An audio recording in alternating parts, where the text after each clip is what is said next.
ഈശോ പറഞ്ഞു, പിതാവേ, അവരോട് ക്ഷമിക്കണമേ, അവർ ചെയ്യുന്നത് എന്തെന്ന് അവർ അറിയുന്നില്ല.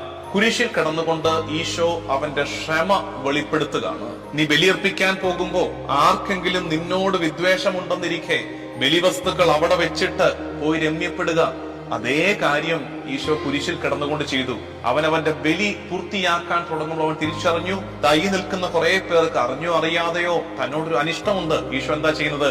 രമ്യപ്പെടുകയാണ്. പിതാവേ, അത് നിങ്ങളോട് ക്ഷമിക്കണമേ. രണ്ടാമത്തത്, സത്യമായി ഞാൻ നിന്നോട് പറയുന്നു, നീ ഇന്ന് എന്നോടുകൂടെ പർദീസായിലായിരിക്കും. ഈശോ കുരിശിൽ കിടന്നുകൊണ്ട് പർദീസായുടെ വാതിൽ മനുഷ്യകുലത്തിനായി തുറക്കുകയാണ്. മൂന്നാമത്തത്, അമ്മയോട് പറയുന്നു, സ്ത്രീയെ, ഇതാ നിന്റെ മകൻ. അനന്തരം അവൻ ആ ശിഷ്യനോട് പറഞ്ഞു, ഇതാ നിന്റെ അമ്മ. ഇപ്പൊ സ്ത്രീയെ, ഇതാ നിന്റെ മകൻ എന്ന് പറഞ്ഞ് ഈ ശിഷ്യഗണത്തെ, സഭയെ മറിയത്തിന് ഭരമേൽപ്പിക്കുന്നു.